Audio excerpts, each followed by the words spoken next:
Hi pretty people, it's another day, it's another mini vlog. Yes, this is Unadot. And tamang-tama na malengke si Mr. Ay ito noong ikalawang araw pa yes, at bumili siya ng worth, basta lahat na napamalengke niya ay 2,000. And then itong ginagawa ko ay nagsesegregate ako ng chicken. Yung isang tray na inilalagay ko ay sa mga laman-laman yan. Bahala na kung anong menu ang gagawin ko dyan. And then yung isang tray ay pang fried chicken. And then yung another matitira doon ay yung mga pang tinolang manok or adobo. And yes, so ayan, segregate lang natin muna itong chicken.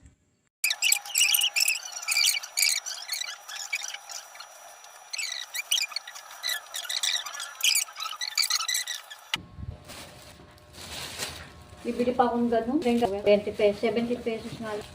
Everyone, 2 kilo po ito. 300.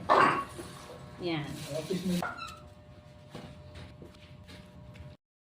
So hi guys, nandito naman tayo ngayon sa isda at tatanggalan na natin ng hasang at bituka at ito ay kulang-kulang kalahating kilo at worth 200 pesos at tingnan nyo naman ang taba-taba nitong mga isda. So ayan, tanggalan muna natin ng hasang at bituka.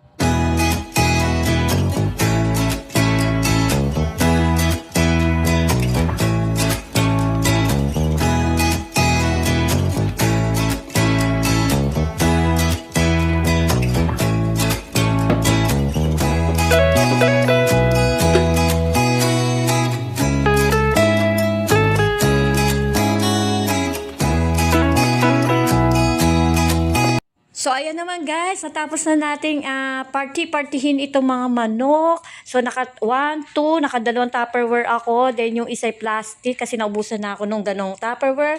And then, ayan, may isang buo kaming karne na ilulutuin ni Mr. na lalagyan doon maraming sili. And then, ayan yung isda.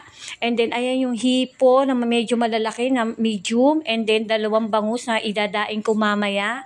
And yes, so ayan naman yung 2 plastic ng gata, luya, siling haba, at yung longganisa. So, ayan. Lahat ng pinakita ko sa inyo ay worth 2,000 pesos na sa Mr. Pinamalengke niya. Plus yung saging. So, ayan naman guys. Thank you for watching and follow my page.